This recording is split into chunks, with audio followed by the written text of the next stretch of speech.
Assalamualaikum warahmatullahi wabarakatuh.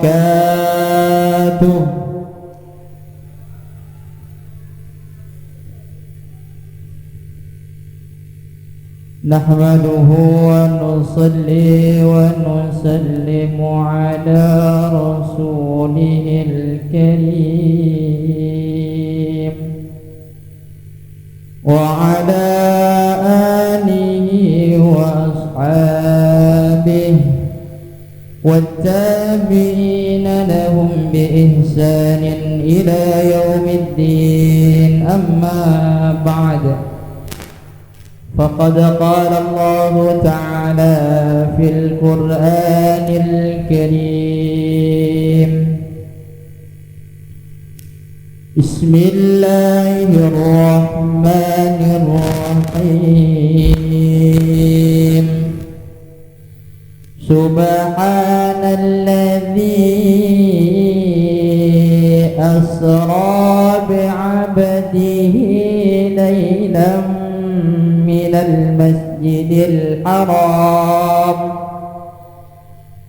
المسجد الحرام إلى المسجد الأقصى الذي باركنا حوله لنريه من آياتنا إنه هو السميع البصير.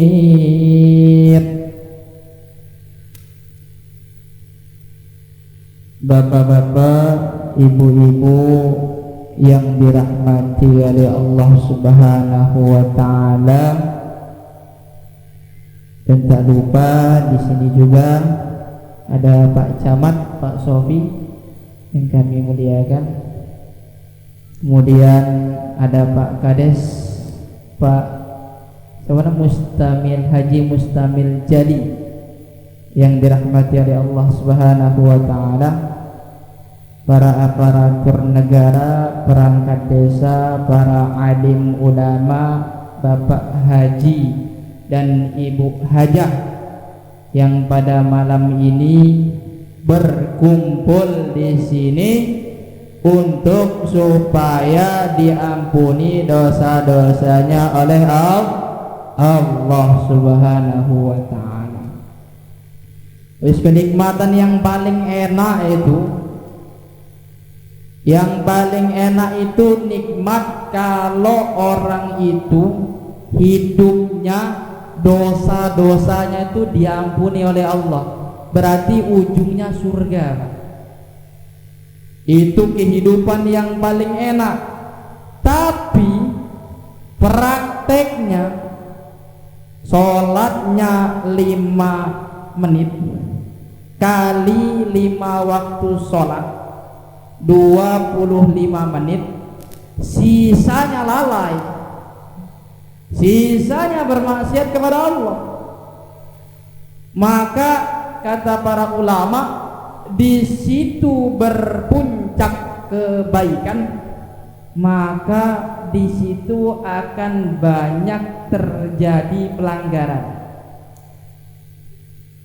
Maka di dalam hadis baginda Nabi sallallahu alaihi wasallam, beliau bersabda, "Innad dina bada'a ghariban wa sayaudu kama bada'a fatuba lil ghuraba."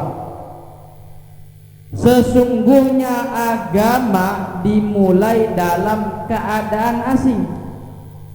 Maka nanti saya akan cerita 10 menit bagaimana perjuangannya baginda Nabi sehingga beliau mendapatkan hadiah Isra Mi'raj dari Allah Subhanahu wa taala.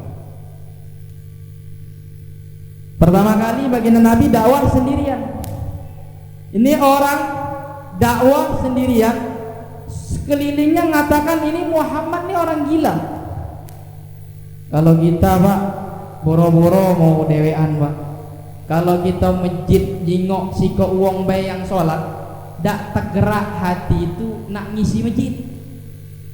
Tapi kalau masjid sudah rame, maka perasaan malu tadi ada dalam hati. Aku tidak berani tidak ke masjid, karena warga desa ini rata-rata lah ke masjid ya loh.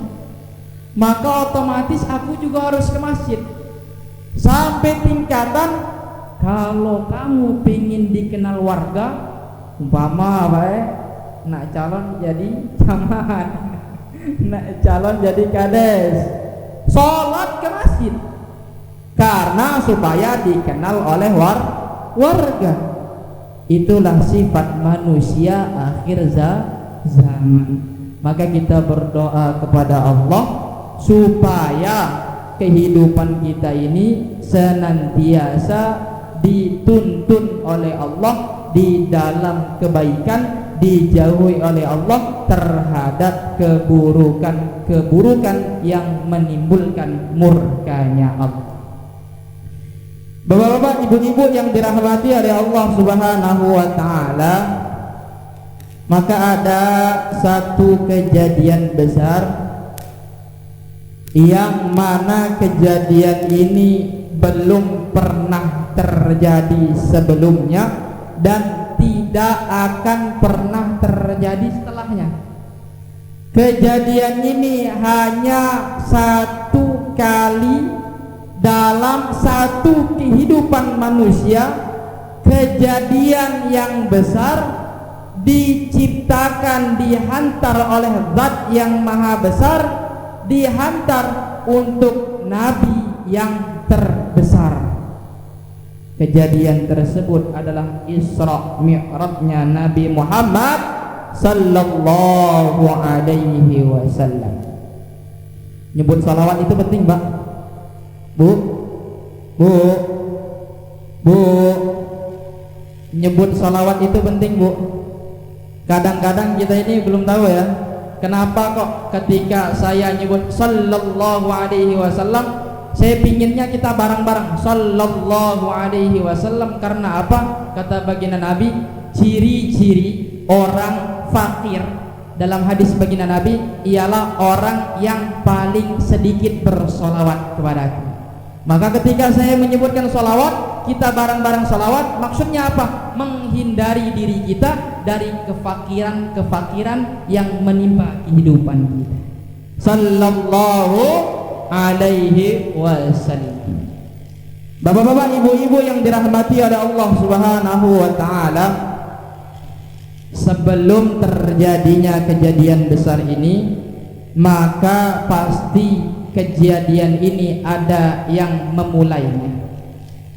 Kejadian ini diberikan oleh Allah sebagai suatu hadiah untuk baginda Nabi, karena getirnya perjuangan beliau, perihnya rasa dakwahnya beliau, sakitnya hati beliau di saat beliau berdakwah, tapi karena kesabaran beliau, Allah Subhanahu wa taala hadiahkan beliau dengan Isra wal Mi'raj. Maka baginda Nabi sallallahu alaihi wasallam, beliau pertama kali dakwah di kota Mekah. Dakwahnya baginda Nabi itu enggak sebentar. Dakwahnya baginda Nabi selama 13 tahun di Mekah, 10 tahun di Madinah. Maka tatkala baginda Nabi sallallahu alaihi wasallam beliau dakwah di kota Mekah,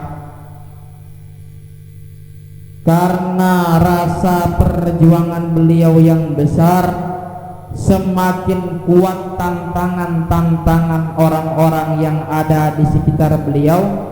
Akhirnya terfikir dalam benak beliau, bagaimana kalau saya ini menyebarkan Islam keluar dari Mekah ke tempat yang baru. Maka baginda Nabi sallallahu alaihi wasallam pada saat itu ada seorang sahabat namanya Zaid bin Harithah. Teman baginda Nabi sallallahu alaihi wasallam berjalan ke kota Taif. Taif ini adalah satu daerah, kalau di Mekah gersang, tapi kalau di Taif kotanya agak dingin. Maksud dari tujuan dakwahnya beliau di Taif, Mungkin orang-orang Taif karena cuacanya dingin sehingga otak-otak mereka pun juga terasa dingin akan dakwahnya baginda Nabi Shallallahu Alaihi Wasallam. Tetapi bapak-bapak, ibu-ibu yang dirahmati oleh Allah Subhanahu Wa Taala, datang baginda Nabi ke kota Taif, yang diterima beliau bukan penerimaan, yang diterima beliau bukan penerima ajakan, yang diterima beliau bukan kemuliaan, tetapi melainkan dalam suatu hadis dikatakan baginda Nabi dilempari dengan batu, dilempari dengan kotoran unta. Saking banyaknya batu yang dilempar oleh orang-orang Taif, bukan hanya orang tuanya, tetapi bahkan anaknya, istrinya, seluruh keluarganya diajak untuk melempari baginda Nabi dengan batu. Di dalam hadis sehingga dikatakan mengalir darah dari baginda Nabi hingga sampai ke tumitnya baginda Nabi. Kalau sudah hadis menceritakan seperti itu, menandakan bahwasanya derasnya aliran darah sampai ke tumitnya baginda Nabi.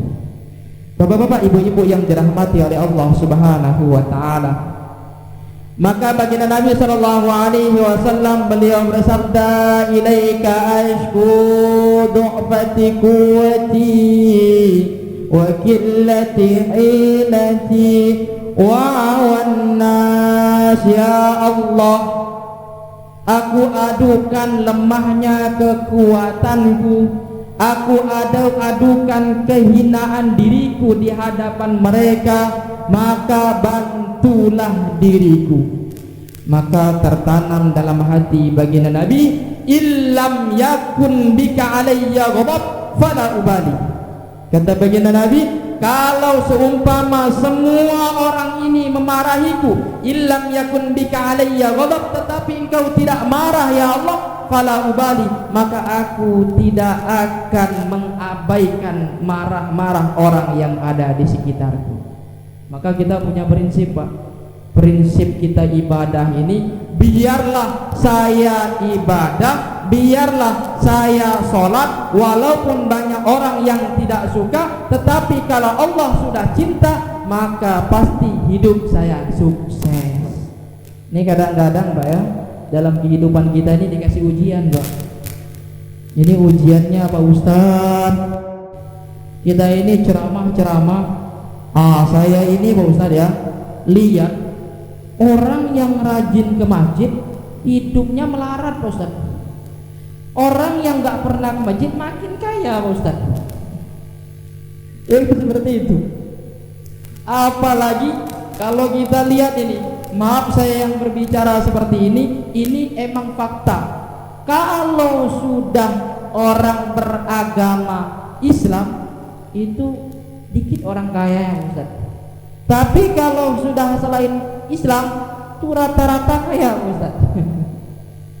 Itu semua setan yang ngelabuhi kita supaya kita ini tergoda. Kamu ikut orang yang kaya itu loh, walaupun dia nggak ibadah tapi dia kaya, itu maksudnya Allah cinta kasih rezeki dengan dia.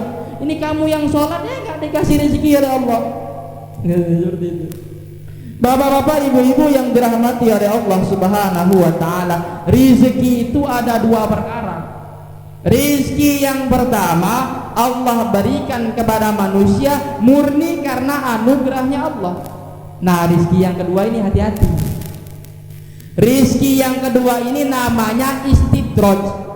Istidraj ini adalah satu rizki yang diberikan oleh Allah kepada makhluknya Allah, kepada manusia, bukan untuk supaya dia sukses dunia akhirat, melainkan karena Allah lebih tahu rizkinya semakin banyak maka akan semakin dalam siksa nerakanya. Bapak-bapak, ibu-ibu yang dirahmati oleh Allah Subhanahu Wa Taala, timbul lagi dalam benak kita, Pak Ustadz, saya ini sudah doa-doa, ya Allah, ya Allah, ya Allah, saya kaya, ya Allah, ya Allah, ya Allah, banyakkan rezeki saya. Besoknya nggak belakuan dagangnya. Ya Allah, ya Allah, ya Allah, lancarkan rezeki saya. Besok ya Allah, getah saya lancar, ya Allah, besoknya getah baju. Ini ujian untuk manusia nih. Akhirnya luntur keyakinannya, tergoda dengan orang yang tidak sholat tetapi lancar rezekinya. Kita harus tahu, bapak-bapak, ibu-ibu yang dirahmati oleh Allah, kenapa orang Islam mereka banyak orang-orang yang hartanya sedikit, sedangkan orang yang di luar sana selain daripada Islam hartanya banyak. Saya hanya menyampaikan kepada orang-orang yang ada di masjid. Maksudnya apa kok terjadi seperti itu? Orang Islam Allah lebih suka kayanya di akhirat. Makin miskin orang ini di dunia, makin susah kehidupannya di dunia, asalkan dia takwa kepada Allah, maka nanti di akhirat satu orang iman, Pak, orang iman, Pak, bidadarinya dikasih 2,5 juta bidadari, Pak. Sini, Pak, ya, kalau kita istri 1, istri 2 udah dimarah, Pak. Di sana 2,5 juta bidadari, Pak, dikasihkan untuk kita. Itu Islam toh, itu iman saja, belum amal agamanya, belum istananya, belum pelayan-pelayannya. Maka kalau orang itu, di dalam hadis baginda Nabi Shallallahu Alaihi Wasallam beliau bersabda, ada satu kisah. Ini ada orang, dia ini amalnya susah payah tapi pegang teguh sholat. Amalnya susah payah tapi masih pegang teguh zakat puasa. Ketika dia merasa susah di akhirat ini, Allah celupkan dia ke surga hanya 1 kali celupan. Ditanya oleh Allah, wahai fulan, apakah kamu pernah merasakan susah? Ya Allah, saya pingin di dunia lebih susah lagi ya Allah. Ketika dia tahu nikmatnya surga seperti itu. Ini ada orang, dia di dunia kaya raya, dia di dunia banyak hartanya, tetapi tidak beramal kepada Allah, tidak beribadah di hadapan Allah. Sampai di akhirat Allah celupkan ke neraka 1 kali celupan. Wahai fulan, kamu merasakan nikmat di dunia? Ya Allah, tidak ada kenikmatan satupun di dunia. Tetapi ingat, ketika orang sudah sampai di akhirat, tidak akan bisa kembali lagi ke dunia. Itulah yang di dalam ayat surat Sajadah dikatakan, bila walau syi'na la'ataina kulla nafsin hudaha walakin haqqal qawlu minni la'amla'anna jahannama minal jinnati wan nasi ajmain. Kalau seumpama di muka bumi ini aku kasih semua orang hidayah, maksudnya semua orang aku tunjukkan jalan yang lurus, kata Allah, maka aku mampu atas perbuatan tersebut. Tetapi walakin haqqal qawlu minni la'amla'anna jahannama minal jinnati wan nasi ajmain, sudah menjadi ketetapannya Allah, sebagian orang masuk ke neraka, sebagian orang masuk ke dalam surganya Allah Subhanahu wa taala. Bapak-bapak, ibu-ibu yang dirahmati oleh Allah Subhanahu wa taala, maka di saat baginda Nabi menerima, ini balik lagi ceritanya Pak, jangan kemana-mana, soalnya kaget ceritanya tidak nyambung. Di saat baginda Nabi Shallallahu Alaihi Wasallam beliau dakwah di kota Taif, yang diterima malah lemparan batu, lemparan kotoran unta, maka beliau pun kembali lagi ke Mekah. Di dalam hadis dikatakan ada 2 riwayat, beliau ke Mekah istirahat di rumahnya Ummu Hani, yang kedua riwayat istirahatnya baginda Nabi tepat di Hijri Ismail. Tatkala beliau sedang dalam keadaan tidur, beliau begitu capeknya dalam istirahatnya tersebut, maka datanglah malaikat Jibril alaihi salatu wassalam. Maka malaikat Jibril mengatakan, kum ya naim faqad hayyatul ghanaim. Wahai Tuhan, bangun wahai Tuhan, sungguh datangnya saya ini memberi kabar yang besar, memberi perkara yang sangat dahsyat yang tidak bisa saya lihat dan saya ucapkan sama sekali. Maka ketika bangun dari tidur baginda Nabi Muhammad sallallahu alaihi wasallam, Maka malaikat Jibril mengatakan, Tuhan, Allah Subhanahu wa ta'ala ingin engkau berjumpa dengan Allah. Apa perkataan baginda Nabi? Al-Karim yad'uni ilaihi ya Jibril, Al-Karim yad'uni ilaihi ya Jibril, faman ladhi yaf'alu bih. Wahai Jibril, saya dipanggil oleh Allah, saya dipanggil oleh Allah, wahai Jibril. Ini baginda Nabi ini Pak, Masya Allah. Beliau Pak ya, sudah dakwah mati-matian, menyebarkan Islam mati-matian. Jawaban beliau bukan jawaban karena senangnya beliau, tapi beliau itu dirasakan kekhawatiran. Wahai Jibril, apakah saya dipanggil oleh Allah? Apa yang mau diperbuat oleh Allah untuk saya? Saya ini mau dilakukan seperti apa wahai Jibril? Kata baginda Nabi. Maka malaikat Jibril mengatakan, Allah Subhanahu wa ta'ala akan memberi banyak hadiah kepada engkau wahai Tuhan. Salah satu yang saya tahu, liyaghfira lakallahu ma taqaddama min dhanbika wa ma ta'akhkhar. Salah satu yang saya tahu wahai baginda Nabi, bahwasanya Allah Subhanahu wa ta'ala mengampuni dosa-dosa engkau, baik yang telah lalu maupun yang akan datang. Ini baginda Nabi lagi. Ketika kita dengar bahwasanya kita bakal dapat ampunan Allah, apa yang kita ucapkan? Ya Allah, terima kasih ya Allah, ya Allah terima kasih. Itu kita Pak. Ini baginda Nabi beda nih. Ini apa jawabannya baginda Nabi? Hadza li ya Jibril. Ini untukku wahai Jibril. Faman ladzi li ummati, faman ladzi li iyali, faman ladzi li ashabi. Maka apa yang Allah berikan untuk umatku wahai Jibril? Apa yang Allah berikan untuk sahabatku wahai Jibril? Apa yang Allah berikan untuk keluargaku wahai Jibril? Baginda Nabi masih kurang puas hanya untuk dirinya tetapi tidak untuk umatnya, maka tidak ada kepuasan dalam hati baginda Nabi Muhammad sallallahu alaihi wasallam. Maka malaikat Jibril mengatakan, wala sawfa yu'tika rabbuka fatarda.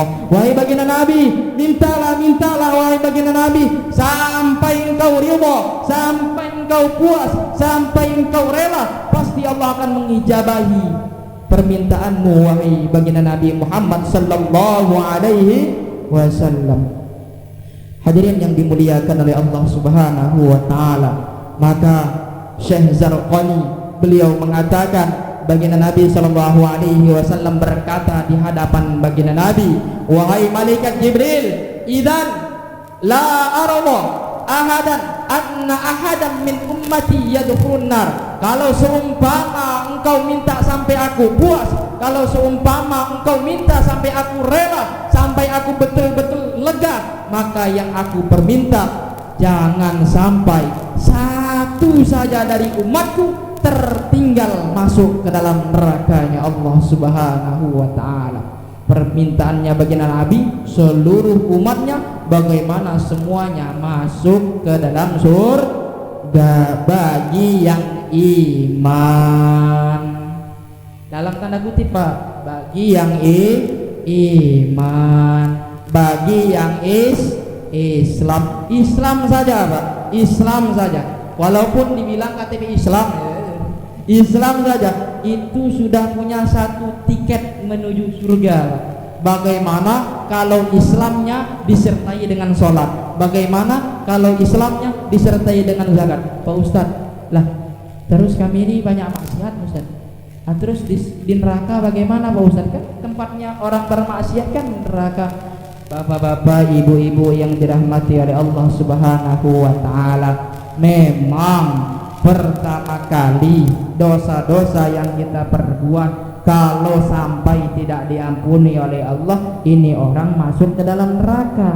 Tetapi di neraka masih ada batasan tahunnya, masih ada batasan harinya. Pada akhirnya dia akan dimasukkan oleh Allah masuk ke dalam surga. Tapi saya jamin, tapi saya yakin, saya yakin bapak-bapak, ibu-ibu yang dirahmati oleh Allah Subhanahu wa taala, orang yang saat ini berkumpul di masjid ini semuanya akan masuk surga tanpa hisab.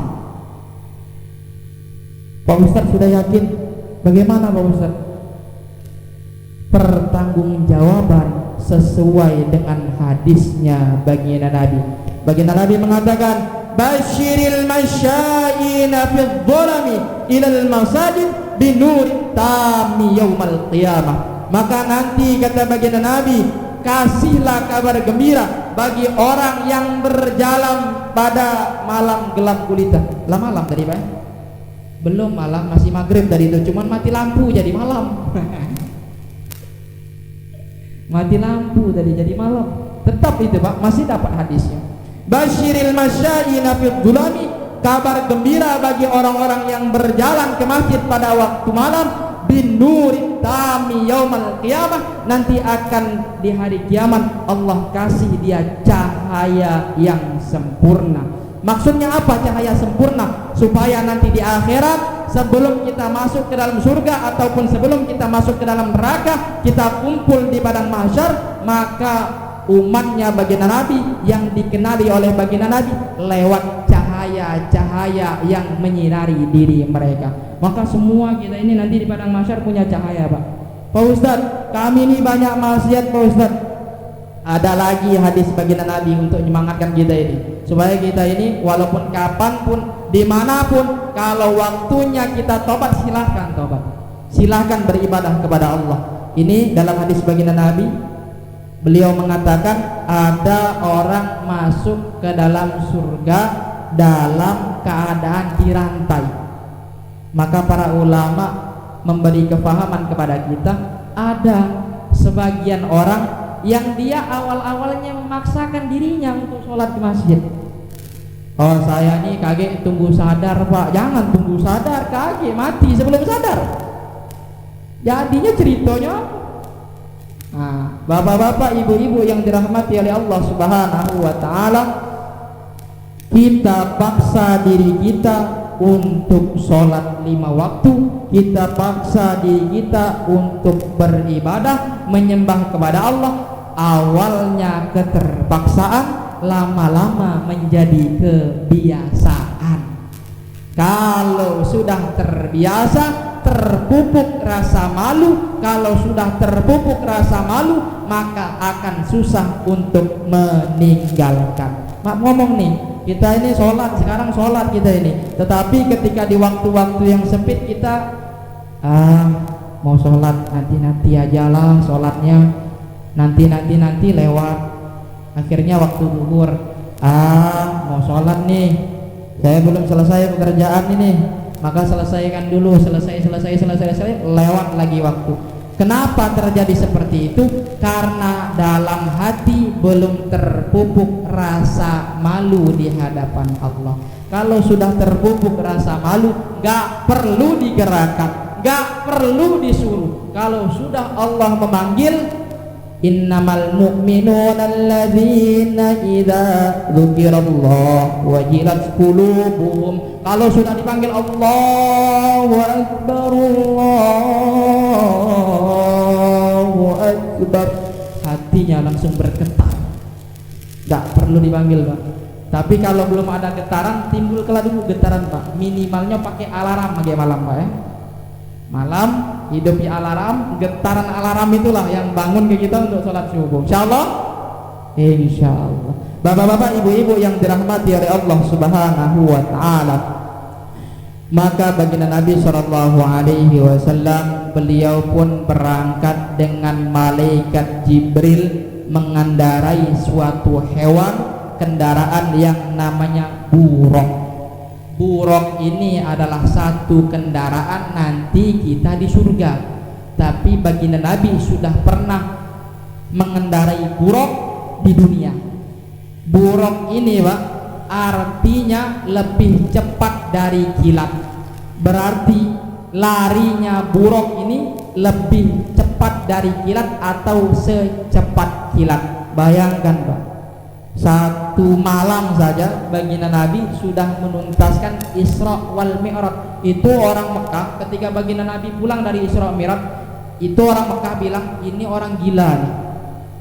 Kabar nggak sesuai dengan akal tapi disampaikan ke semua orang. Ini Muhammad nih gila nih.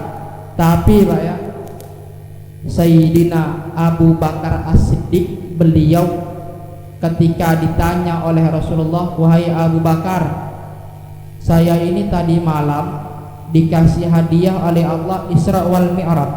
Semua orang tidak percaya dengan perkataan saya. Apakah engkau percaya dengan perkataan saya, wahai Abu Bakar?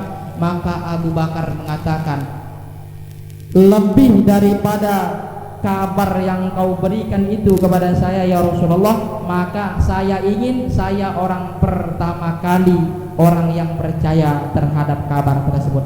Maka itulah Abu Bakar diberi gelar sebagai As-Siddiq. Apa artinya As-Siddiq? Artinya maha membenarkan. Orang yang pertama kali menerima ajakan dakwahnya baginda Nabi, orang yang pertama kali membenarkan dakwahnya baginda Nabi, Abu Bakar As-Siddiq. Bapak-bapak, ibu-ibu yang dirahmati oleh Allah Subhanahu wa taala. Maka ketika baginda Nabi, beliau pertama kali Isra ini adalah perjalanan beliau dari Masjidil Haram ke Masjidil Aqsa. Ketika beliau mengendarai buruk, di tengah-tengah jalan ada orang memanggil, perempuan memanggil baginda Nabi, ala rislik ya Muhammad, istirahat dulu sejenak sini wahai Muhammad. Tidak ditoleh oleh baginda Nabi, dipanggil lagi dari sebelah kiri, ala rislik ya Muhammad, sini istirahat dulu sebentar wahai Muhammad, gak usah buru-buru wahai Muhammad. Tidak ditoleh lagi oleh baginda Nabi, dipanggil lagi, ternyata ada wanita tua renta, giginya ompong, gak ada giginya sama sekali. Tapi wanita tadi penuh dengan perhiasan. Nah, itu sama ya dengan ibu-ibu zaman sekarang. Sudah tua, perhiasannya semeter. Nah, ini ibu-ibu tua zaman sekarang. Tidak ditoleh oleh baginda Nabi, maka beliau pun berjalan dengan malaikat Jibril. Beliau sampai di Masjidil Aqsa, beliau ikatkan kendaraan beliau, baru beliau bertanya dengan malaikat Jibril, wahai Jibril, siapakah tadi orang yang memanggil saya? Wahai baginda Nabi, itu orang yang memanggil engkau adalah dunia yang menyerupai wanita. Makanya di Al-Quran dikatakan ad-dunya mata'ul ghurur. Perhiasan Pak, perhiasan bening mata kita kalau nggak perhiasan, tapi gurur, perhiasan tadi menipu. Perempuan Pak, suaranya lemah gemulai, tetapi kalau seumpama baginda Nabi menoleh melihat wanita tadi, kata malaikat Jibril, maka akan lebih banyak umatmu cinta kepada dunia ketimbang cinta kepada akhirat. Maka guru saya menggambarkan baginda Nabi yang gak noleh wanita saat perjalanan, masih ada juga umatnya yang noleh ke dunia.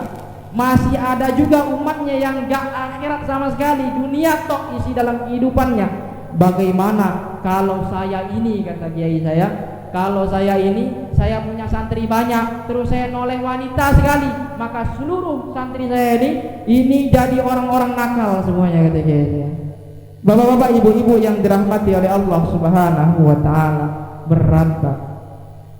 Kadang kita dalam hati, ya Allah, pingin saya, kadang kan kita dengar ceramah ustaz-ustaz seperti ini, pingin saya ya Allah jadi ustaz seperti itu, bisa ceramah, bisa ngasih penerakan. Jadi ustaz berat Pak, nggak usah jadi ustaz, biar saya aja.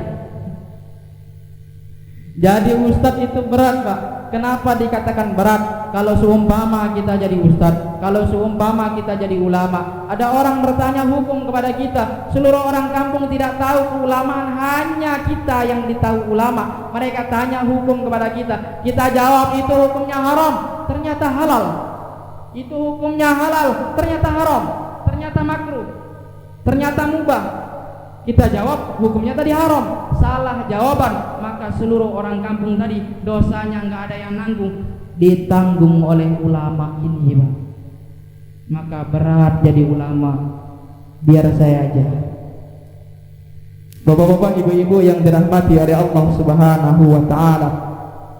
Di saat baginda Nabi sallallahu alaihi wasallam beliau sudah sampai di Masjidil Aqsa, beliau pun mi'raj bersama dengan malaikat Jibril. Di tengah-tengah perjalanan beliau sampai dari Masjidil Aqsa sampai ke langit yang ketujuh, di tengah-tengah perjalanan beliau berjumpa dengan orang yang dia menanam padi, tumbuh padinya, kemudian panen, setelah panen tumbuh lagi, habis panen tumbuh lagi, dipanen lagi tumbuh lagi, dipanen lagi tumbuh lagi. Maka beliau bertanya kepada malaikat Jibril, wahai Jibril, man haula'i ya Jibril, siapakah mereka wahai Jibril? Maka malaikat Jibril mengatakan, hum al-mujahiduna fi sabilillah, mereka adalah orang-orang yang berjihad fi sabilillah. Sekarang, Pak, dikategorikan di jihad fi sabilillah itu di zaman baginda Nabi adalah perang, Pak. Tetapi pada saat ini nggak ada yang namanya peperangan. Masa Bapak nak ke Palestina perang, Pak, sana, Pak?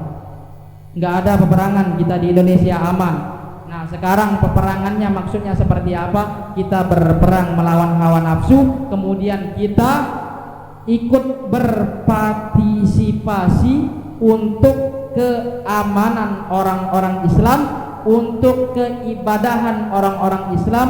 Maka ketika saya dengar bahwasanya donatur di sini hanya satu, Pak Sukamto, maka apa yang ada di benak bapak-bapak sekalian? Saya yakin pasti dalam hati bapak alhamdulillah.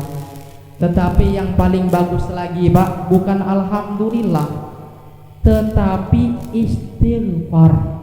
Kenapa istighfar? Ngapo dak saya yang ikut yo? Ngapo cuman Pak Sukamto bae yang nak tiket ke surga? Aku nak pulo masalahnya. Aku nak masuk ke surga pulo. Maka jangan Pak Sukamto bae. Untuk tahun depan bagaimana seluruh orang keluarkan makanan dari rumah mereka. Ketika ditanya, untuk apa kamu keluarkan makanan? Untuk Isra Mi'rajnya baginda Nabi. Pasti, Pak, nanti di akhirat akan dikenali oleh beliau, karena kita mengeluarkan makanan dari rumah hanya untuk kesenangannya baginda Nabi Muhammad sallallahu alaihi wasallam. Oh, dari warga juga, Pak. Masya Allah, aku pikir dari Mas Kamto, Pak. Alhamdulillah, salah informasi, Pak. Harap maklum, Ustadz mendatang dari Betung, tahu-tahu kesini ceramah.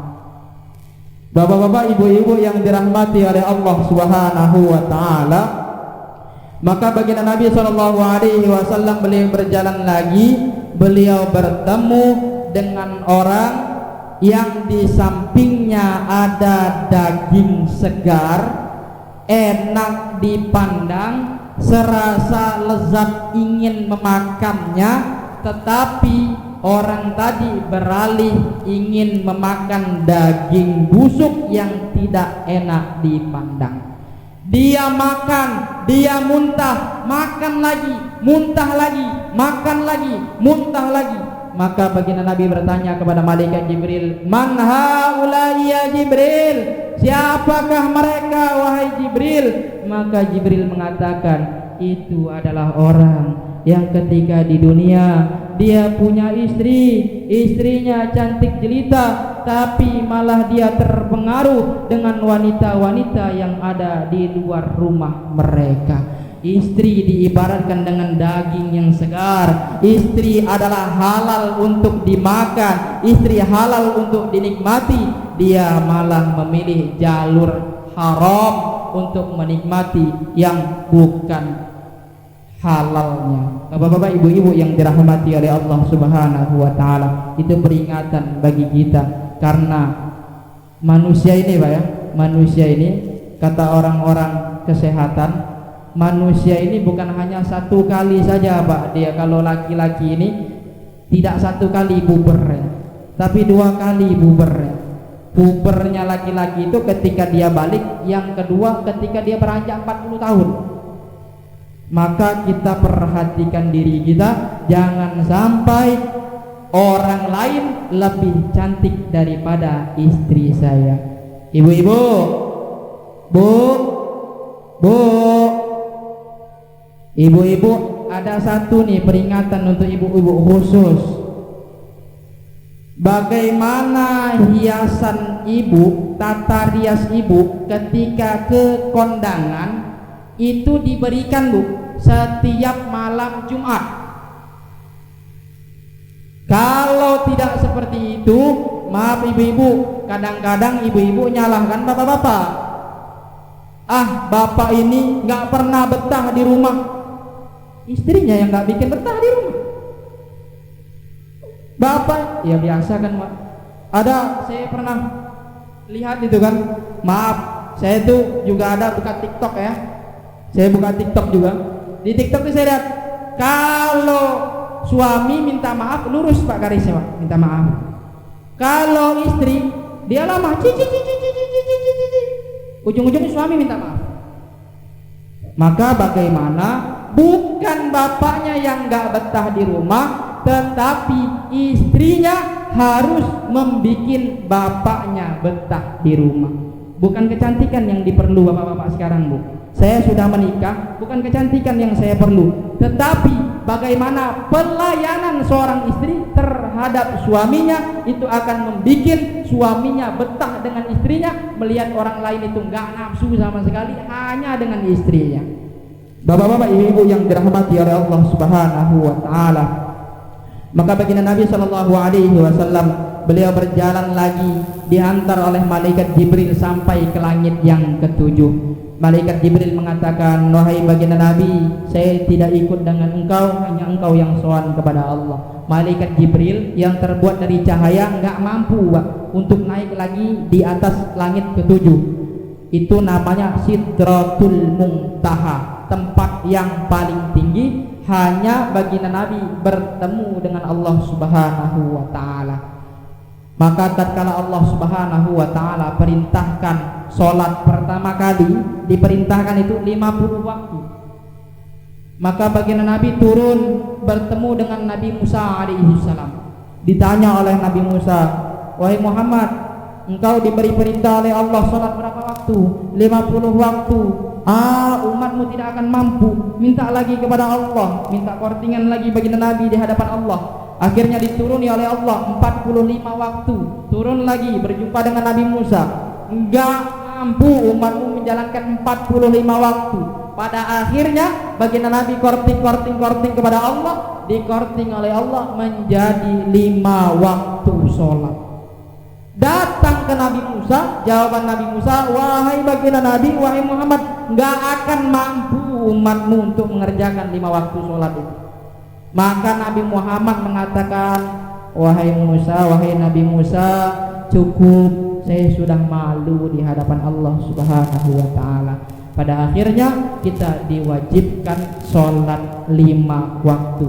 Sekarang kita perbandingan, berapa persen orang yang mengerjakan sholat 5 waktu, berapa persen orang yang tidak mengerjakan sholat 5 waktu. Ternyata perkataan Nabi Musa memang betul-betul terjadi, sholat 5 waktu terasa berat. Tapi saya yakin dengan banyaknya yang hadir Isra Mi'raj seperti ini, saya yakin orang yang sholat di masjid ini semuanya pasti penuh, Pak. Kenapa seperti itu? Karena kerukunan kampung itu terletak di ibadahnya. Ada Isra Mi'raj, semua orang berkumpul. Ada Isra Mi'raj, anak-anaknya semuanya diajak. Ini maaf ngomong, saya sudah banyak juga ngisi pengajian, Pak. Kadang-kadang bapak-bapaknya dikit, Pak, yang banyak anak-anaknya. Ketika saya tanya anak-anak, ini wakilnya Fulan bin Fulan, ini wakilnya ini wakilnya ini. Bapaknya nggak hadir, anaknya yang hadir. Ketika ditanya anaknya, saya wakil bapak ya. Saya wakil ibunya. Ini alhamdulillah bapaknya hadir banyak, ibunya hadir banyak, anak-anaknya pun juga diajak. Bapak-bapak, ibu-ibu yang dirahmati oleh Allah Subhanahu wa taala, keresahan baginda Nabi supaya umat akhir zaman, umatnya beliau mengerjakan salat sampai sampai akhir hayat beliau. Kalau kita Pak, kadang kita itu mau ngajak sholat tetangga-tetangga kita Pak, 1 kali 2 kali, ayolah sholat bareng-bareng. Lagi yang kedua ketiga rasanya malu, dak lemak nak ngajak dia sholat lagi. Kagi ada apa-apa dikiranya kita ni apa teroris seperti itu. Dikiranya kita ni ekstrim, Islam ekstrim, kita nak ngajak sholat baik. Tetapi baginda Nabi Pak ya, di beliau itu mendakwakan Islam sampai akhir hayat beliau. Beliau ini wafatnya di hari Senin, tapi beliau sudah mengalami sakit yang begitu parah di malam Senin. Malam Senin beliau sakit yang begitu parah sampai datanglah azan Isya. Ini orang mau mengerjakan Isya, baginda Nabi yang disuruh menjadi imam. Karena kalau baginda Nabi tidak dalam keadaan imam, tidak ada sahabat yang berani maju untuk imam sebelum disuruh oleh baginda Nabi. Maka sahabat pun belum berani mereka sholat Isya sebelum diimami oleh baginda Nabi. Tetapi pada saat itu baginda Nabi mengalami pingsan. Ketika beliau pingsan ditunggulah oleh para sahabat dipimpin oleh Sayyidina Abu Bakar As-Siddiq. Ketika beliau siuman, yang beliau ucapkan pertama kali apa? Asallan nas la ya Rasulullah hum yantadhirunak. Wahai Abu Bakar, teman-teman kita sudah sholat semua apa belum wahai Abu Bakar? La ya Rasulullah, belum wahai Rasulullah, kami menunggu engkau ya Rasulullah. Maka Rasulullah menyuruh sebagian sahabatnya, ambilkan saya air 1 timba. Begitu beliau ingin bangkit dari tempat tidurnya, ingin berwudu dengan air timba tadi, beliau pun pingsan kembali. Beliau pingsan, beliau siuman, yang beliau ucapkan, apakah teman-teman kita sudah sholat? Belum ya Rasulullah. Beliau ingin bangkit, pingsan lagi, bangkit lagi, pingsan lagi. Ketika beliau bangkit, tetap yang diucapkan beliau bagaimana mementingkan sholatnya orang-orang yang ada di sekitar beliau. Bapak-bapak, ibu-ibu yang dirahmati oleh Allah Subhanahu wa ta'ala, maka pada intinya Isra wal Mi'raj ini benarlah kata ketua PHBI tadi. Pada intinya Isra wal Mi'raj ini adalah keutamaan sholat. Tapi untuk apa kita berbicara keutamaan kalau seumpama besok subuh kita enggak hadir? Maka saya ingin bukan hanya sekarang ini, mulai dari sekarang kita niatkan tidak terganggu aktivitas kita. Sholat subuh, duhur, asar, maghrib, isya saya akan penuhi, saya akan istiqomah terus menerus untuk mengerjakan beribadah kepada Allah, sehingga hidup kita semua dipenuhi dengan kebarokahan. Satu lagi, kunci seseorang yang sudah beribadah tetapi ibadahnya masih goyang-goyang. Kunci ibadah seseorang tetapi ibadahnya masih goyang-goyang. Bagaimana Pak Ustadz? Ini hanya landasannya keyakinan saja. Karena apa ya? Kalau kita matematik itu pakai ideologi kita bisa, pakai akal pikir kita bisa. Kalau matematik, ilmu dunia kita pikirkan bisa, tapi kalau ilmu agama itu nggak bisa kita pikirkan. Tetapi yang bisa hanya kita yakini saja. Bagaimana keyakinan saya mantap dengan ibadah saya, dengan ngaji saya, dengan zakat saya, dengan puasa saya akan menimbulkan anak yang soleh soleha, istri yang barokah, kehidupan yang barokah. Nanti pada akhirnya tempatnya di surga. Kita berkumpul semua yang ada di masjid ini. Supaya kita ini, kenapa kok kita ini mengadakan majelis taklim, ya kan? Majelis ilmu. Kalau biasanya kalau di pesantren, di pondok, majelis masail. Tujuannya apa? Kalau untuk masalah ilmu Pak Ustadz ya, Pak Ustadz berbicara 1 jam Pak Ustadz. Kadang yang ingat cuman terakhir baik. Apa yang ingat? yang ingat cuman wassalamualaikum warahmatullahi wabarakatuh. Itu yang ingat Pak Ustaz. Tapi kita majelis ini yang paling penting tuh ilmu tuh memang penting, tetapi ada yang lebih penting daripada ilmu. Kumpul kita di sini, nanti di akhirat jangan sampai lupa. Barangkali ada wong dalam majelis ini yang dia masuk surga, jangan lupa dengan warga kampungnya. Itulah namanya saling mensyafaati. Saling mensyafaati. Orang syafaat, bapak syafaat ke anaknya, anak mensyafaati bapaknya. Pada akhirnya kita semua orang yang ada di kampung ini masuk surga tanpa hisab. Bapak-bapak, ibu-ibu yang dirahmati oleh Allah Subhanahu wa taala. Cukup, Pak Bapak lah ngantuk. Ya. Bagus, Pak. Dukung aku nih anak balik itu, Pak. Malam pula, Pak. Agak takutnya kemalaman, Pak. Ketika kemalaman, besok subuh 2 wong, alasannya ngajinya malam. Maka kita sekarang cepat-cepat tutup. Biar tak kasih alasan besok subuh ketiduran. Bapak-bapak, ibu-ibu yang dirahmati oleh Allah Subhanahu wa taala, demikianlah apa yang saya sampaikan tadi. Semoga bermanfaat untuk kita. Sekelumit cerita Isra Mi'rajnya baginda Nabi sallallahu alaihi wasallam. Semoga nanti pulang dari tempat ini sampai ke rumah kita ceritakan kepada tetangga kita yang belum tahu, baik ibu-ibu, baik bapak-bapak, kepada anak kita yang belum hadir, supaya nanti mereka semua tahu akan kehidupannya baginda Nabi dan seluruhnya dalam perlindungannya Allah Subhanahu wa taala. Wabillahi taufiq wal hidayah. Wassalamu alaikum warahmatullahi wabarakatuh.